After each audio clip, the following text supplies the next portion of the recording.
whomever the Israeli people choose. That was Tuesday, Michael Cohen, and then today, that same White House spokesman, Josh Earnest, telling reporters that he was worried about the use of divisive rhetoric in the Israeli election. How does that bode for what's to come in the fence mending that some are expecting between the White House and Netanyahu? I don't think you're going to see a lot of fence mending in the near term. I think what's happened in the past couple of days is I think it's created a major rift in the U.S.-Israel relationship. You know, with Netanyahu saying that he no longer supports the Palestinian state, I mean, this goes against U.S. policy in the region for more than a decade, which supports two states and supports the Palestinian state. And so I don't know how you square that circle necessarily. It is very clear at this point that the U.S. and Israel have very different views on the future of Israel, future of the Palestinian aspirations for self-determination, and there's no real way to square that in the near term. So I think you will see an eroded relationship. I think you may see resolutions from the Security Council. I think you may see a whole host of measures taken by the U.S. government to put pressure on Israel. Mitchell Plitnick, you agree?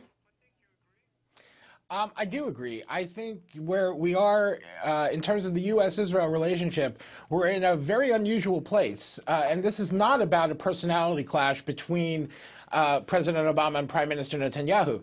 This is, as Michael said, this is about a real difference in policy and how each country looks at the situations in the region. It's true on Iran.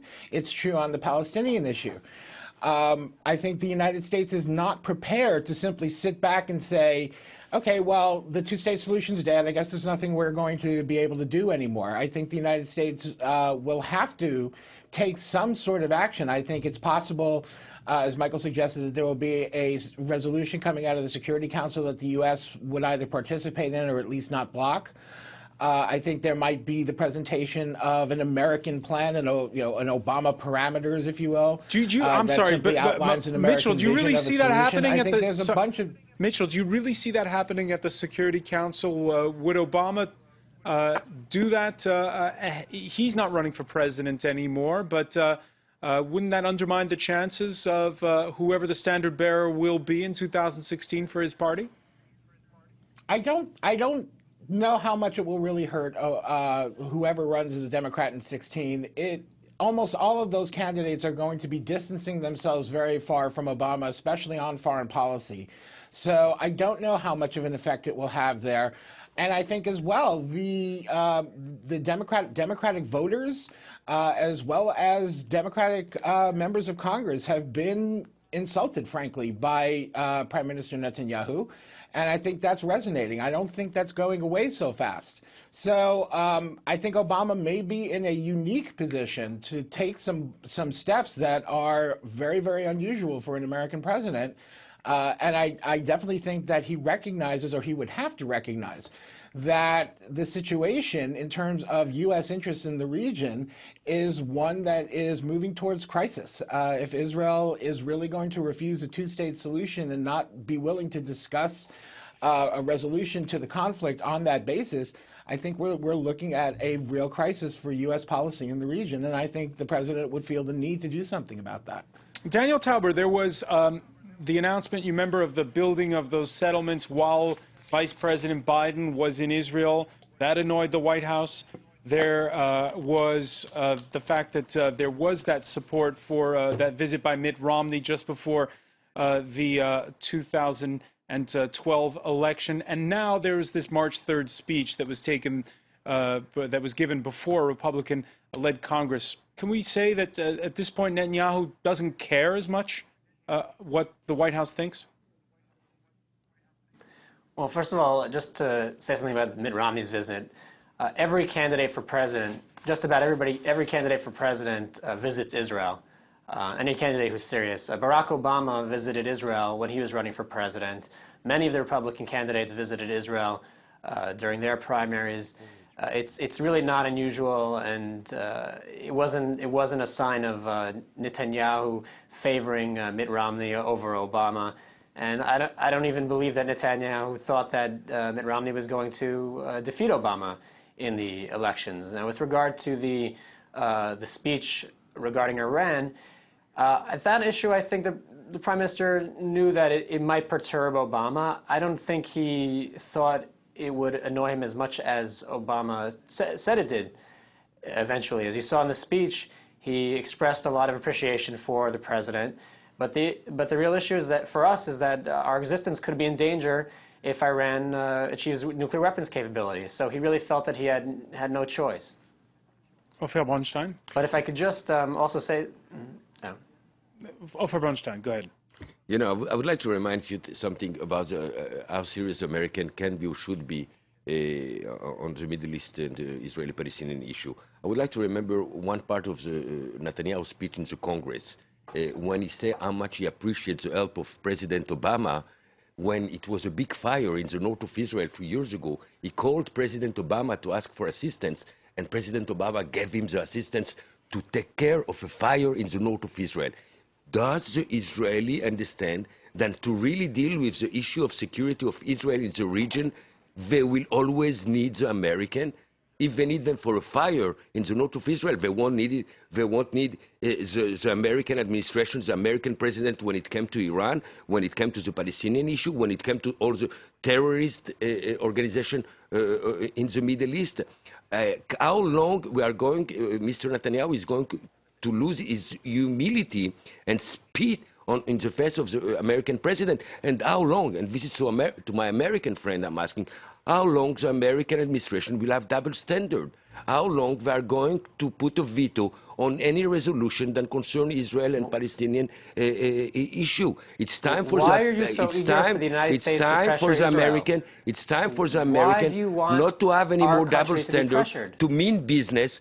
We need it for Israel. We need it for the security of Israel. We need it for the region. We need it to meet international law and international standard. This is why people vote for Likud. Only the solution of a two-state solution, it's a viable one. If no, we are going to go, as Mr. Bennett, who is going to be part of the next government and was part of the last government, into an apartheid solution. It's not good for Israel. As an Israeli and as a Jew, I'm shameful of it. I'm very in pain for it. Israel don't deserve it. You're very ashamed of your country, we know. Yes, I'm ashamed of a minister in my government, in my country, who is calling for apartheid. I'm ashamed when ministers in my government are being racist towards the Arab citizens of Israel. Absolutely, I'm ashamed. Because I love Israel and because I believe that Israel deserves better, I'm fighting this kind of symptom, of this kind of disease that is growing in the body of Israel. There's democracy Absolutely. in the Palestinian Authority?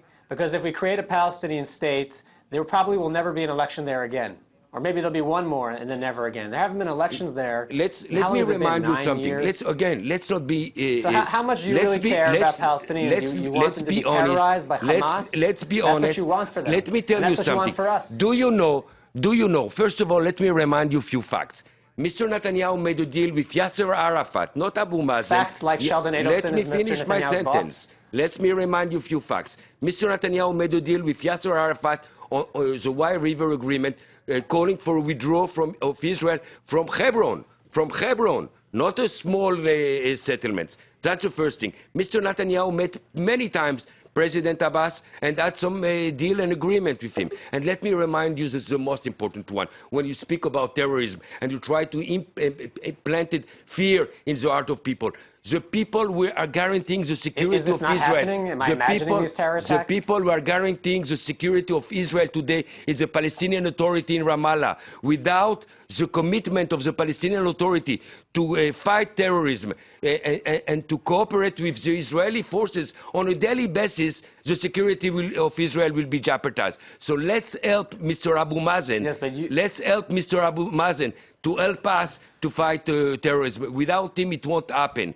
And the best partner for peace we have today, it's Mr. Abu Mazen, the president of the Palestinian Authority. It's not Hamas in the West Bank. It's not terrorism in the West Bank. It's a Palestinian Authority who is committed to fight terrorism. And they're helping the Israeli service and the Israeli security on a daily basis. So let's be serious. Even our best partner, we are trying to undermine. And one more thing that I want to remind you about the Hamas. The only prime minister of Israel who negotiated with the Hamas and released over 1,000 prisoners to the Hamas was Mr. Netanyahu. Let's not forget these facts. All right. Daniel Tauber, briefly, and then I want to turn to our panelists in New York.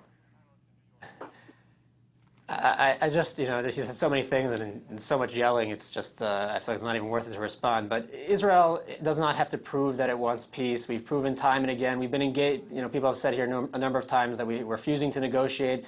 We've been engaged in negotiations. We froze settlements for negotiations. We pulled out of Gaza. We uprooted almost 10,000 Jewish citizens from their homes.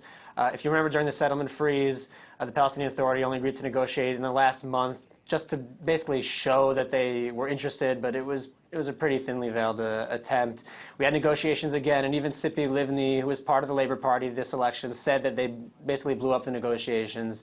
I mean, how much do we have to prove? It's kind of irrelevant having these arguments about Palestinian statehood when the other side isn't willing to negotiate at all, and when you have terrorists doing whatever they want, despite whatever efforts Mr. Abbas is making. All right, let me bring in on this point Michael Cohen. Listening to the discussion that we're having here, are we now headed for 4 more years where we're not going to get any closer to converting the try, if you will, that began with the Oslo Accords? I think that we can formally declare the peace process that sort of began in Oslo, I suppose you could say, as being dead. There is, I think, no hope of negotiation, and I mean, contrary to what Daniel Tauber has said here, I don't think anybody, maybe him or others in the Likud party, believe that this prime minister is serious about peace, because he clearly is not. I said it 2 days ago, actually. The reality is that the Palestinians, I think, somewhat, while they have plenty of their own political problems, have no reason to trust Netanyahu. And I mean, he basically has indicated that he's uninterested in creating a Palestinian state, and he has put roadblocks and obstacles in front of any kind of negotiated positive outcome for years now. So I think the reality is that we're going to see nothing happen on the peace process, and I think where this is going to shift to is the international arena. There's the Palestinians, with support from the EU and some, perhaps even in the U.S., putting more pressure on Israel, delegitimizing Israel, trying to sanction Israel. I think, this creates a terrible situation for Israel. I think in a sense that, they're back going to be against the wall moving forward. There's not going to be a negotiated peace anytime soon. And I think rather than have a negotiated peace that could protect Israel's interests, Israel's going to find itself fighting rearguard battles to hold off the Palestinians' international efforts to isolate them. And meanwhile, anybody who believes the status quo in the West Bank is maintainable, I think is kidding themselves. Ofer made a good point. The security cooperation is a huge part of the reason why terrorism incidents have gone down. How long will that cooperation continue? As long as Netanyahu was saying, he doesn't support a Palestinian state.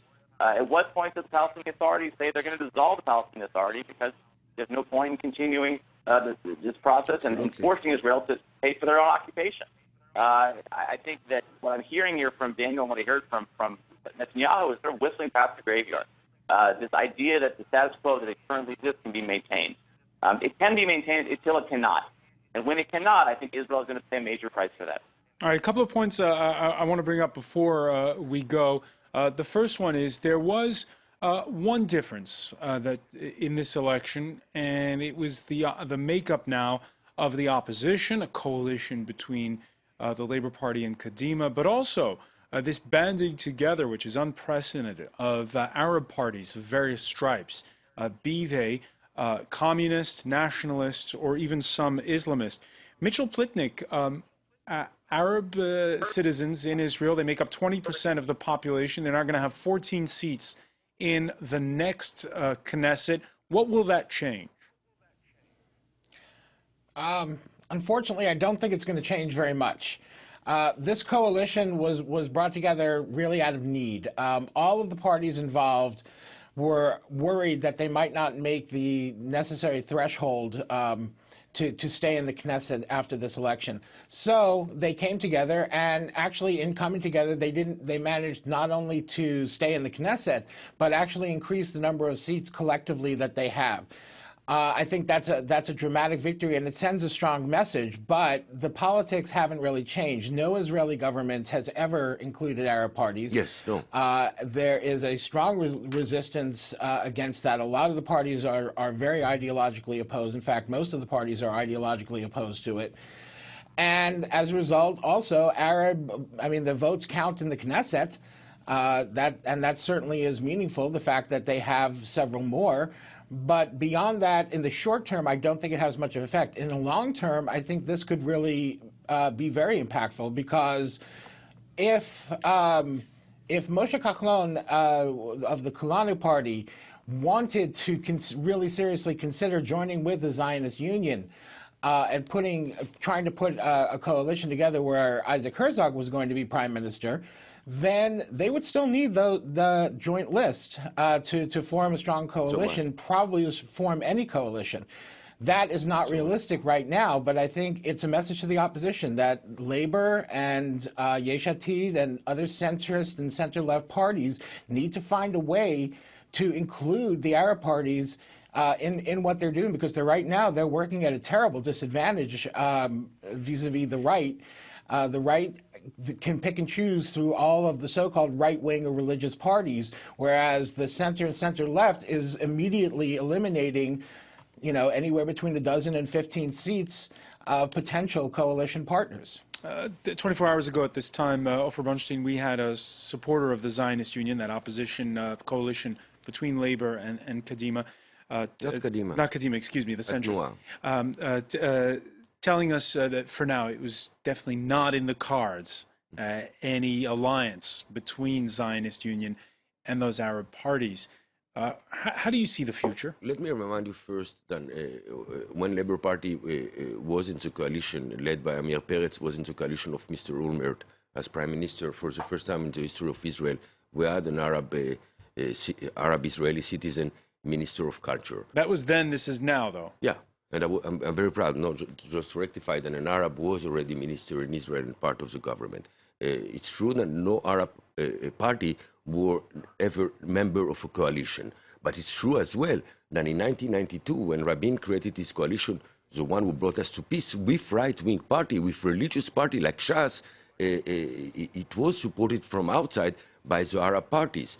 As my friend just said, the Arab party had to unify for technical reason, because the law changed in Israel, and that unified. But do you agree with Mitchell Plitnick that, for now at least, those 14 seats don't matter? First of all, they won't matter to Mr. Netanyahu because he's going to rule without them and without their help. But what is important, I'm not sure that this Arab coalition is going to stand for a long time, because it's a combination of parties which some of them don't have nothing to do one with each other. They did it for technical, strategic, tactic reason, but I don't think that deep inside it's many things that glue them together. But I do believe that it's time, as it was once. Let me remind you, the Labour Party for many, many years had a very strong Arab support. We don't have it anymore. It's time now for the left, for the progressists in Israel, to create a party where Arab and Jews can together fight for the future of their country. And let me remind you, Israel is not only the country of the Jews, it's the country of all its citizens. And we have 20% of the citizens of the State of Israel who are Muslim and Christian, and they are Arabs and Druze and Cherkess and Bedouin, and they are members of my country as any other citizens. And I'm outraged of the campaign that some of the leaders of the right and right wing did. I'm outraged of the declaration of Prime Minister Netanyahu yesterday at election days, putting fear in the heart of people, telling them, urging them, go vote massively. The Arabs with the labor and the American money are taking buses to vote, like if the Arab Israeli citizen were a danger to the State of Israel. They are member of my country as me, and it's time for us to create a big party where everybody can find his place as equal citizen of the State of Israel. This is the State of Israel where I want to live. All right, Daniel Taber, can we conclude by saying that Israel belongs to all of its citizens? I think Israel is a country of all citizens, but I think what he was forgetting to say was that, first of all, the Labour Party has criticized many politicians in these Arab parties for their, in the least divisive statements, sympathizing with terror. And I think and these parties themselves have refused to join coalitions, and it was not at all clear that even if Isaac Herzog had earned more seats than Likud, that the Arab parties would have supported him. But I think what the Prime Minister meant was that There are parties in the Knesset who don't believe Israel should be a Jewish state in terms of its character, not in terms of who has rights and who doesn't have rights. The Prime Minister believes that Arab citizens have rights, and he said as much. He said as much after that statement.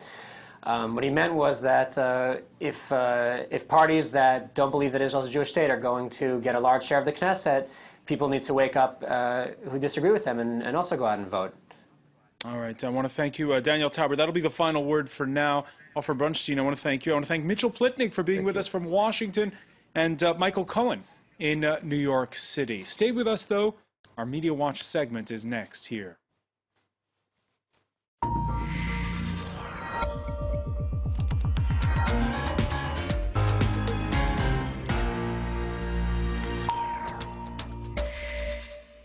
And joining us now for Media Watch is James Creedon. Of course, the other big story of the day, that attack on a busload of tourists who had come off a cruise liner ship at the famous Bardo Museum in Tunis, adjacent to Tunisia's parliament. That's right, Francois, and as you can imagine, a lot of reaction from Tunisians and around the world as well on social media. I'll just show you a couple of texts first on Twitter expressing support and condolences.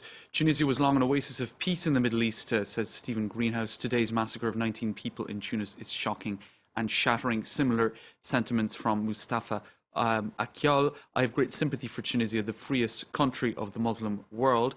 Condolences for its losses today at the hands of vile terrorists. Now, you also have images expressing similar sentiments.